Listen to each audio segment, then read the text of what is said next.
A blessed day, everyone! For today, we will discussing how to perform the physical fitness test or the PFT. This video includes lectures and demonstrations. Let us start with the introduction. This lesson will determine the readiness of the student to participate in a physical activities by answering Physical Activity Readiness Questionnaire or the PARQ. The capability of the student in performing various physical activities can be determined through their health background. The health conditions of the students will be assessed before performing. What is fitness? Fitness is defined as a condition in which an individual has enough energy to avoid fatigue and enjoy life. What is physical fitness? Physical fitness is the ability of our body to respond to the many demands of life with extra energy for leisure and recreational activities. It is divided into 4 health and 6 skill-related components. 2 components of physical fitness: health-related fitness and skill-related fitness. What is health-related fitness? Health-related fitness is the ability to stay physically healthy. The components of health-related fitness are cardiovascular fitness. It is the ability to exercise your entire body for a long period of time. Next is the muscular strength, the amount of force your muscles can produce. Then, the muscular endurance, the ability of the muscles to work for a long period of time. Next is the flexibility, the ability to use your joints fully through a wide range of motion. Last is the body composition, the amount of total fat and muscles in the body. Next, let us discuss about the skill-related fitness. It enhances one's performance in athletic or sports events. The skill components are agility, ability to rapidly and accurately change direction of the whole body in space. Next is the balance, ability to maintain equilibrium while stationary or moving.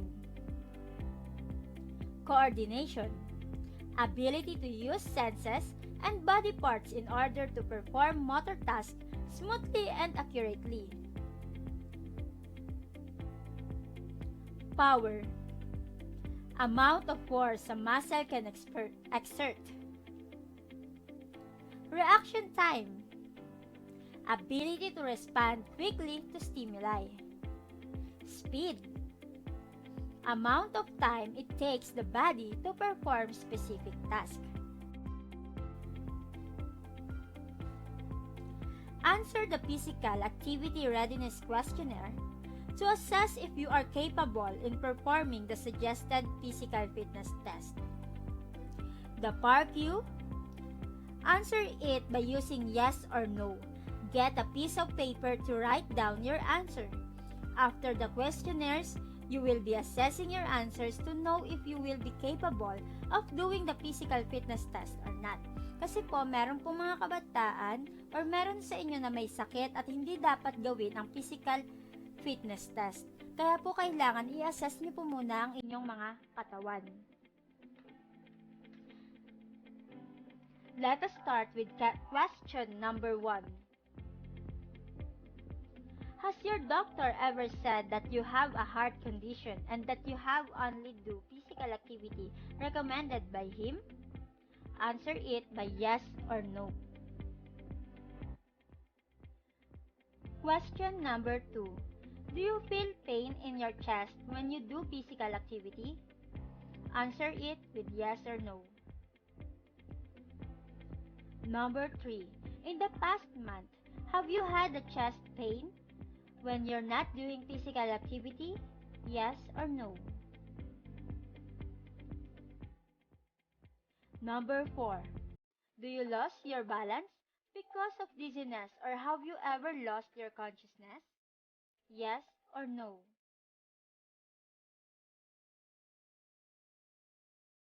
Number 5.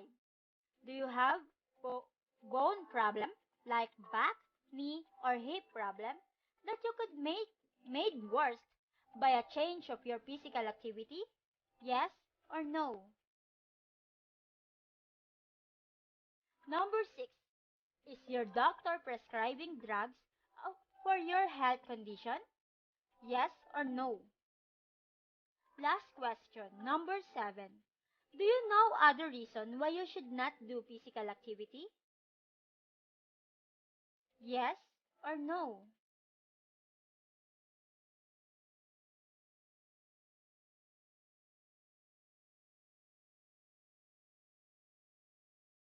There you have a part Q.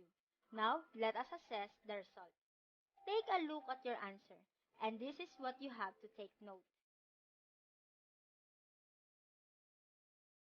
If you answered yes to any of these questions, talk to your doctor before you start engaging in physical activity. Tell your doctor about the part Q and which question you answered yes. In other way, if you answered no to all part Q questions, you can start participating in physical activity. Our next activity is physical fitness test. Are you ready to have an activity? Before po gumawa or isagawa ang activity na ito, meron kayong mga dapat ihandang mga equipment at mga dapat nyong isuot. Physical fitness test equipments. First, ruler, tape measure, paper ball. Ito yung binilot na papel, yung mga scratch paper nyo, bilutin nyo siya, gawin nyo siyang bola, tapos lagay nyo siya ng scotch tape para po hindi maghiwa-hiwala yung mga papel. Next is scotch tape, socks or yung sako para meron kayong sapin pag sinasagawa nyo ng inyong mga activity. Chair and table, yung mas mababa lang sa chair na table, hindi yung kapantay ng chair ha, yung medyo mababa lang. And watch or timer. Wear proper attire. Ano nga ba yung mga dapat nyong suotin? Una dyan, kailangan naka-t-shirt, jogging pants ang pambaba, at kailangan kayo ay naka-rubber shoes. Sa mga kababaihan, dapat nakapony ang inyong mga buhok para hindi humarang sa inyong mga mukha habang kayo ay gumagawa or sinasagawa ninyong activity. Kung merong kasama sa bahay, pwede kayo magpa-assist. Kung wala naman, pwede nyo rin naman itong gawin mag-isa. Let us start. Ready na ba kayo? Physical fitness test. Fitness number 1. Sit and reach. Sit and reach is the test of flexibility for the lower extremities, particularly hamstring.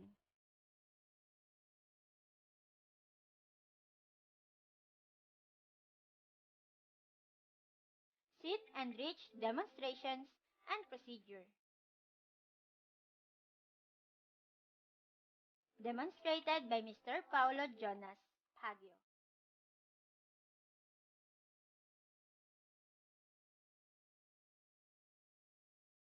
Sit on the floor. Feet are approximately 12 inches apart. After the tester has positioned the 0 point to the tape measure, start the test by reaching the farthest point of possible without bending knees. Kung mapapansin nyo doon, kanina nilagyan natin ng papel dun sa kamay ni Sir. Ano nga bang gagawin niya dun sa papel? Para po kahit na hindi nyo na kailangan ng assistant, iuusod nyo lang yung papel, malolocate nyo na kung hanggang saan yung kaya nyo.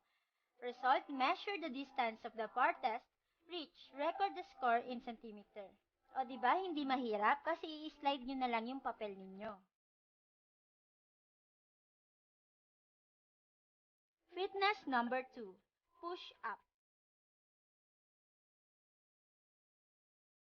Push-up, measure the strength of the upper extremities.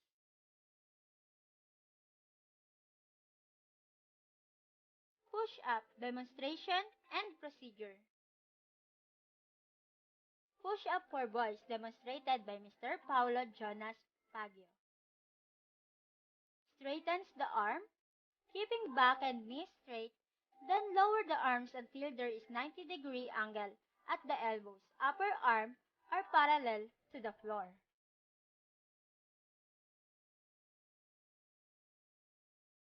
Face down in a standard push-up position. Palms on the mat under shoulder, fingers pointing forward and legs straight paralleled and slightly apart with the toe supporting the feet. Kailangan po ito kayo ay nasa hindi madulas na place or yung tiles nyo hindi madulas. Kailangan dun sa para po hindi dumulas yung inyong rubber shoes. Pwede rin naman kung meron kayong yoga mat, pwede nyo rin pong gamitin yon. Push up for girls. With knees with the contact with the floor, straightens the arms, keeping back straight, then lower the arms until there is 90-degree angle at the elbows. Upper arm are parallel to the floor. This push-up for girls is demonstrated by Miss Jessica Cordova. Kung mapapansin nyo, yung legs niya kailangan nakakross. Ganun daw pag sa girls. Cross legs, tapos po, yung knees nakadikit sa floor.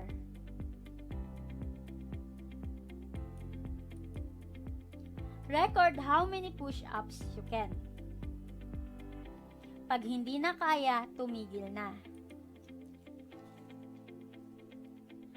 Fitness number 3, Hexagon Agility Test. Hexagonal Agility Test. Measure the ability to move quickly while maintaining balance. Hexagon Agility Test, Demonstration and Procedure. It is demonstrated by Mr. Paulo Jonas Pagio and Miss Clarette Pacumio. Procedures. Draw a hexagon. The length of each side is 60.5 cm. You need a timer and set it to 0. You can use uling or bato para ipangguhit sa sahig. Pwede rin naman kayong gumamit ng chalk kung meron kayo. Kung wala naman, pwede na lang kayong humanap ng uling or bato. Start with both feet together in the middle of the hexagon, facing the front line. On the command go, jump ahead across the line. Then back over the same line into the middle of the hexagon.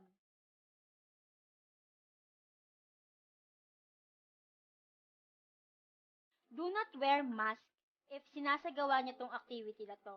Kasi napakadali nyong hingalin pag ito yung ginagawa nyo. So, maaari kayong mas-suffocate pag nakamask kayo. Kaya make sure na walang ibang tao or yung mga taong hindi nyo kasama sa bahay, wag nyo itong gagawin pag merong ibang tao na hindi nyo naman kasama sa bahay. Para na rin po sa safety ninyo.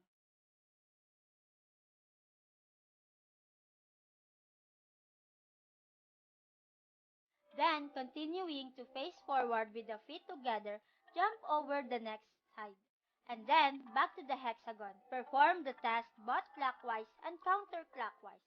Stop timer after one whole revolution.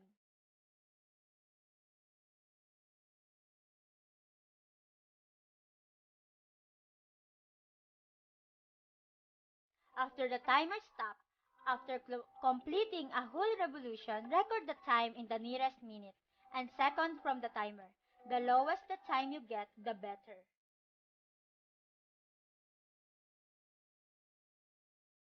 Zipper test. The fitness number 4.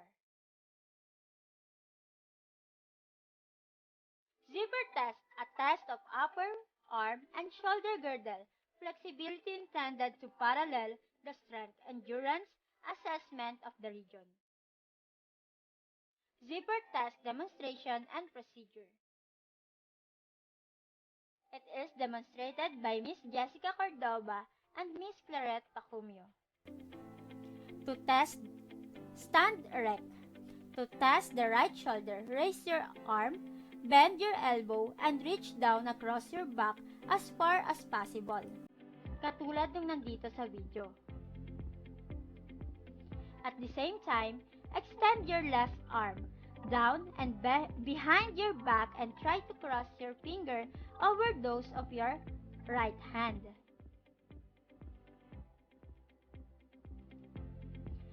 Reach with the right hand over the right shoulder and down the back as if to pull zipper or scratch between the shoulder blade. To test the left shoulder, repeat the procedure A to D with left hand over the left shoulder. Record zipper test to the nearest 0.1 cm standard. Kung hindi kayang pag-overlapin or pag-abutin ang inyong mga kamay, wag na pong pilitin upang hindi kayo masaktan. Scoring.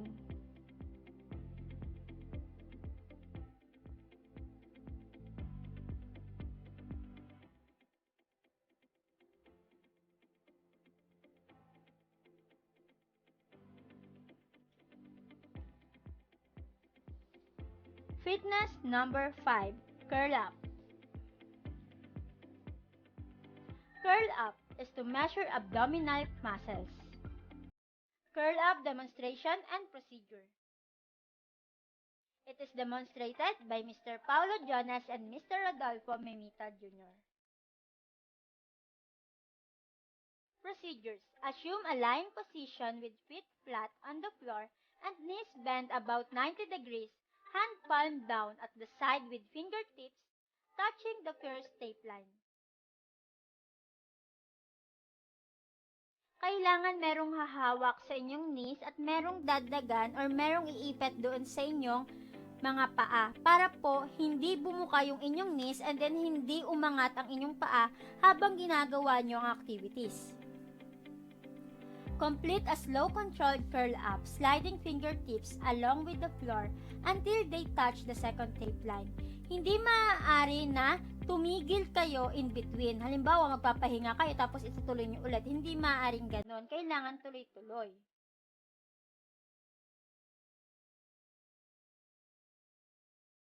Record the number of curl-ups made.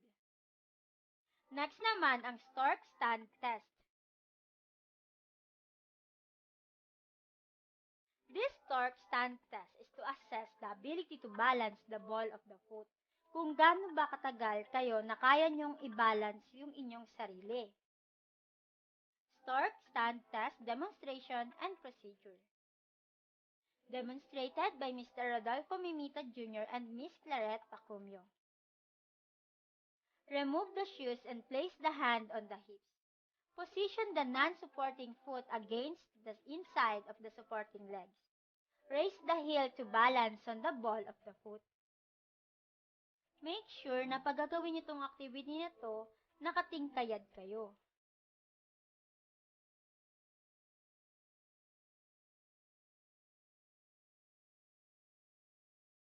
Record the time in the nearest second. After, dun sa right, dun naman sa left leg.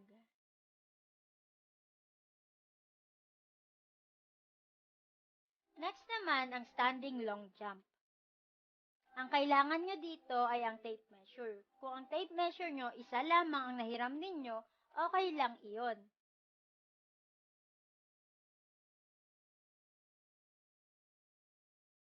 Standing long jump to measure the explosive strength and power of the legs muscle.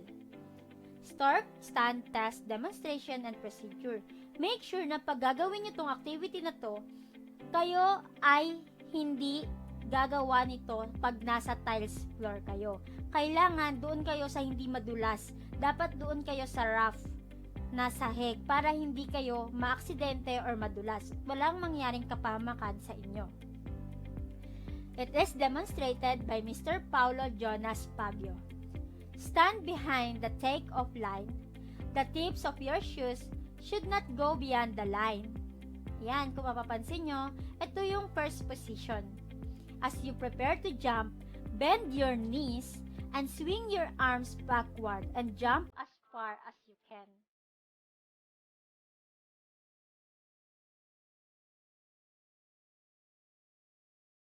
Record the score in the meters to the nearest zero point 0.1 centimeters.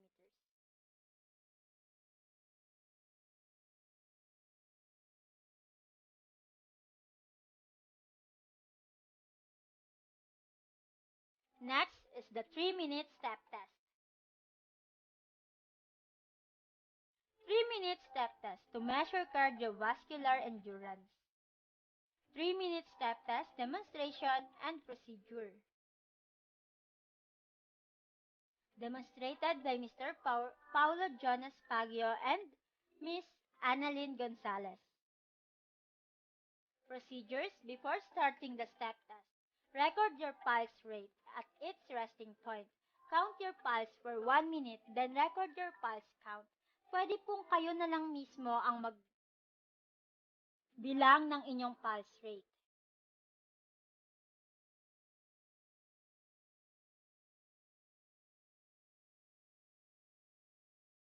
Position in the front of the step. Kung wala naman kayo na yung step or yung baytangan na mataas, huwag kayong babaitang or huwag kayong gagawa ng activity na ito sa upuan na mataas kasi maaari kayong mapahamak. Kahit mababa, okay lang. At least magawa mo itong step na to or itong 3-minute step test. Ang importante pa rin ang iyong kapakanan. At the signal go, step up and down on the bench for 3 minutes at a rate of 24 steps per minute. One step consider 4 beats. That is up with the left foot, up with the right foot, down with the left foot, down with the right foot. Immediately after the exercise, stand and relax. Don't talk right after your activity. Locate your pulse.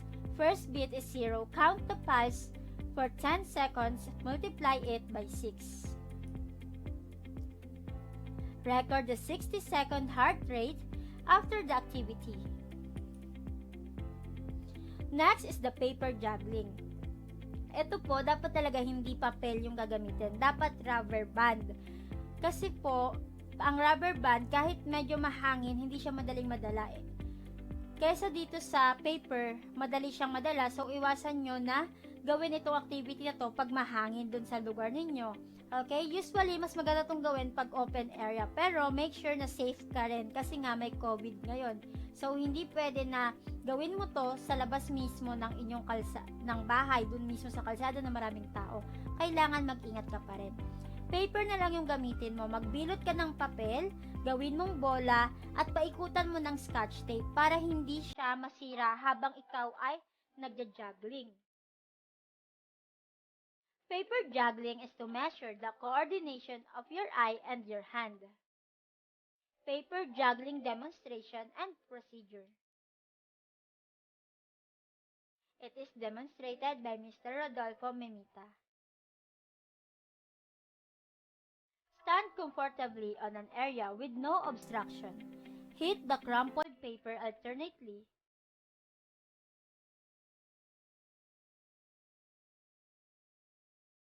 With right and left palm over your head.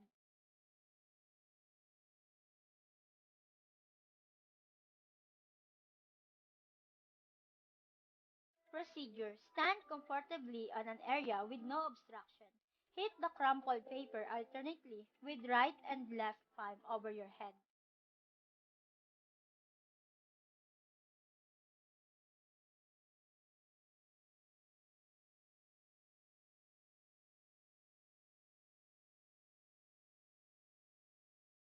You can go around the area to hit the crumpled paper as many times as you can.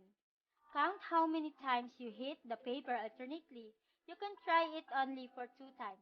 After so, record the score. Last activity, the stick drop test. Stick drop test is to measure reaction time as how fast a person can respond to a stimulus. The higher the score, the faster your reaction time. Stick drop test, demonstration, and procedure. It is demonstrated by Miss Jessica Cordova and Miss Clarette Tacumio. Okay, kung mapapansin niyo dyan sa picture or sa video na ipapakita ko sa inyo, dalawang ruler yung pinagdikit ko. Pero kung wala naman kayong dalawang ruler, pwede rin naman na isa na lang. Pero kung may mahihiraman kayo, mas better. Sit in an armchair or chair next to the table. Lower arm rest on the desk or table comfortably. The heel of your hand should rest on the desk table so that the only fingers and thumb extend beyond the edge of the desk table. As the tester drops the stick, catch it with thumb and index finger as fast as possible. Without lifting elbow from the desk, it is important that you react only to the dropping of the stick.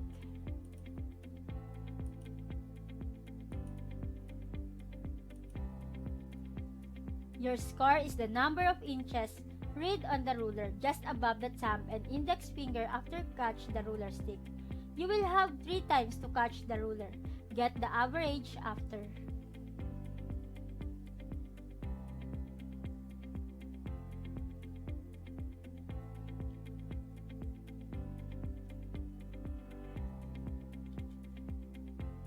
Congratulations for performing different physical fitness tests. And this is how we end our session for today. I hope you learned something today. God bless!